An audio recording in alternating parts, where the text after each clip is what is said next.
मसीह यस्सू में आप सबकी सलामती हो। मैं उम्मीद करता हूँ कि आप सब खैरियत से होंगे और खुदा के ज़िंदा पाक कलाम को दूसरों तक पहुँचा रहे होंगे। तो आप सबको वेलकम है आज की एक और नई वीडियो में। आज की इस वीडियो में हम सीखेंगे कि किस तरह आखिरी वक्त में लोगों को गुमराह किया जाएगा और वो कौन से डिसेप्शंस हैं जो आखिरी वक्त में लोगों को गुमराह करने के लिए इस्तेमाल किए जाएंगे। तो चलिए दोस्तों हम शुरू करते हैं। दोस्तों पहली बात, डेविएंट स्क्रिप्चर्स। इन आखिरी दिनों में बाइबल मुक़द्दस की बातों को तोड़ मरोड़ कर सिखाया जाएगा। लोग बाइबल का इस्तेमाल अपने हिसाब से करेंगे, ना कि बाइबल के कहे के मुताबिक।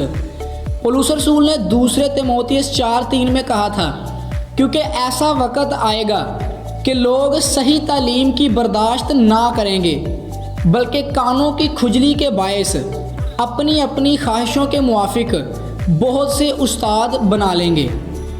अनफॉर्चुनेटली आज ये सब चीज़ें हम अपने आसपास देख सकते हैं कि कैसे लोगों ने पासबानों को पापा मानना शुरू कर दिया है।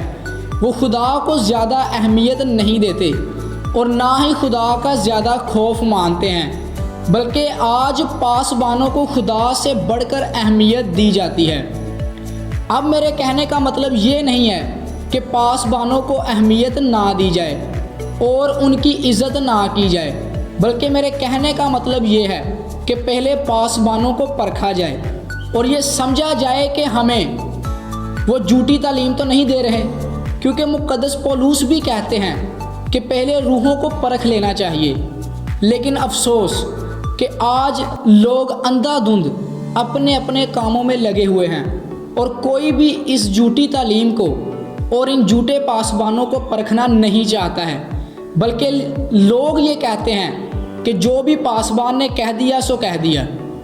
कुछ लोग तो बाइबल से पूरा हटकर सिखाते हैं। वो कलीसियाओं को अलग ही तालीम देने लगते हैं।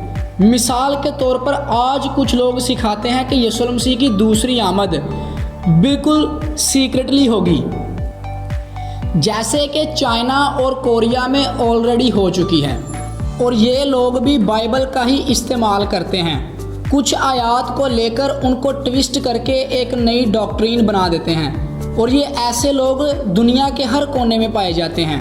यीशु मसीह ने मत्ती 7:15 और 16 आयत में कहा था, झूठे नबियों से खबरदार रहो, जो तुम्हारे पास भेड़ों के बेस में आते हैं मगर बातन में फाड़ने वाले भेड़िए हैं। उनके फलों से तुम उनको पहचान लोगे। क्या झाड़ियों से अंगूर या ऊंट कटारों से अंजीर तोड़ते हैं? शैतान भी शुरू से ही बाइबल मुक़द्दस का गलत इस्तेमाल करने में लगा हुआ है। उसने आजमाइश के वक़्त खुद यीशु के सामने बाइबल की आयत का गलत इस्तेमाल किया और यीशु मसीह ने उन आयत को करेक्ट किया और उसको सही जवाब दिया, क्योंकि यीशु मसीह बाइबल की सच्चाई और गहराई को जानते थे। लेकिन आज बहुत से क्रिश्चियंस के लिए अफसोस की बात तो ये है कि वो बाइबल को पढ़ते ही नहीं हैं और ना ही अपनी बाइबल को खोलकर देखते हैं। तो मैं आपको बताना चाहता हूँ कि जब तक आप खुद बाइबल को रीड नहीं करेंगे तब तक आप सच्चाई को नहीं जान सकेंगे और इस तरह के झूठे कल्ट्स आपको गुमराह करते रहेंगे। तो मैं उम्मीद करता हूँ कि आज के बाद आप सब बाइबल को ज़रूर रीड करेंगे और सच्चाई को जानने की कोशिश करेंगे। दोस्तों दूसरी बात, फॉल्स मिरेकल्स, झूठे मोजज़ात। जब भी हम मोजज़ात लफ्ज़ सुनते हैं तो शायद खुदा के कामों को याद करते हैं कि कैसे खुदा अपने लोगों के लिए बड़े बड़े काम करते हैं। लेकिन याद रखिए कि बाइबल मुक़द्दस इस बात को बड़े वाज़ेह तरीके से बयान करती है कि आखिरी वक्त में इब्लीस भी एक से बढ़कर एक मिरेकल्स करेगा और खुदा की तरह अपने आप को बनाने की कोशिश करेगा, क्योंकि बाइबल मुक़द्दस में लिखा है कि ये कुछ अचंभे की बात नहीं, क्योंकि शैतान भी फरिश्ते का रूप हासिल कर लेता है। शैतान और उसकी फ़ौज बुराई को भलाई और भलाई को बुराई बनाकर लोगों के सामने पेश करेंगे ताकि बहुत सारे लोगों को बहकाया जा सके। मुकाशवा 16 बाब की 14 आयत में लिखा है, ये शयातीन की निशान दिखाने वाली रूहें हैं جو قادر مطلق خدا کے روز عظیم کی لڑائی کے واسطے جمع کرنے کے لیے ساری دنیا کے بادشاہوں کے پاس نکل کر جاتی ہیں۔ انگلش میں لکھا ہے for they are the spirits of devil working miracles, نشان دکھانے والی روحیں۔ اب آپ سوچیں گے کہ کیسے ہوں گے آخر یہ میریکلز؟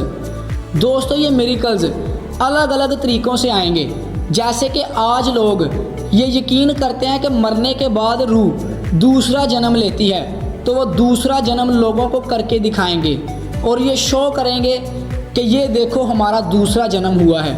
چرچز میں یسوع کی تعلیم کو چھوڑ کچھ اور ہی سکھایا جانے لگے گا۔ ایسے لوگ آئیں گے جو کہ یسوع کو مانتے بھی نہیں ہیں، لیکن پھر بھی وہ معجزات کر کے دکھائیں گے اور بتائیں گے کہ دوسرے مذاہب میں بھی طاقت ہے، صرف یسوع مسیح اکیلا ہی نہیں ہے۔ یسوع مسیح نے کہا تھا بہت سے جھوٹے نبی اٹھ کھڑے ہوں گے اور ایسے معجزات کریں گے کہ اگر ہو سکے تو چنے ہوئوں کو بھی گمراہ کر دیں۔ لوگ ان کے معجزات کی وجہ سے گمراہ کیے جائیں گے۔ لوگ سوچیں گے کہ خدا ان کے ساتھ ہے، تب ہی تو یہ ایسے میریکلز کر پا رہے ہیں۔ ریویلیشن 13:13 میں لکھا ہے اور وہ بڑے بڑے نشان دکھاتا تھا، یہاں تک کہ آدمیوں کے سامنے آسمان سے زمین پر آگ نازل کر دیتا تھا۔ اب آپ پوچھیں گے کہ ہم اس سے کیسے بچ پائیں گے، جھوٹ کو کیسے پہچان پائیں گے کہ یہ میریکلز آخرکار جھوٹ ہیں یا سچ؟ دوستو اس کا ایک سمپل سا جواب ہے، سچ کو جان کر۔ جب آپ سچ کو سمجھ پائیں گے تو آپ جھوٹ کو پکڑنا آسانی سے سمجھ جائیں گے۔ جب کسی آدمی کو سچ کی پہچان ہو جاتی ہے تو اس آدمی کے لیے جھوٹ کو آئیڈینٹیفائی کرنا بہت ہی آسان ہو جاتا ہے۔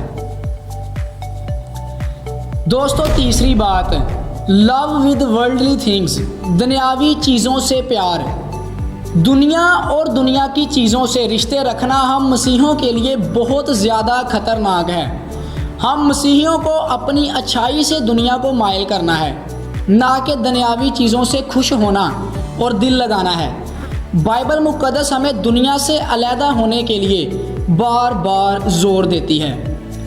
پہلا یوحنا 2:15 اور 16 آیت میں لکھا ہے، نہ دنیا سے محبت رکھو نہ ان چیزوں سے جو دنیا میں ہیں۔ جو کوئی دنیا سے محبت رکھتا ہے اس میں باپ کی محبت نہیں، کیونکہ جو کچھ دنیا میں ہے یعنی جسم کی خواہش اور آنکھوں کی خواہش اور زندگی کی شیخی، وہ باپ کی طرف سے نہیں بلکہ دنیا کی طرف سے ہے۔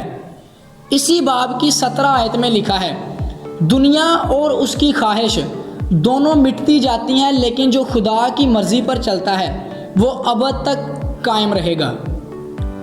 دوستو دنیاوی چیزیں اسپیسیفکلی اگر ہم بات کریں تو ہالی ووڈ بالی ووڈ موویز، گھریلو سیریلز، ویڈیو گیمز، انٹرٹینمنٹ، نشہ، پیسوں کو آرام کی زندگی کے لیے اڑانا اور بار بار نئی چیزوں کو خریدنے کی خواہشات رکھنا، یہی سارے شوق، یہ سبھی چیزیں یہ ہمیں خدا سے دور کرنے کا کام کرتی ہیں۔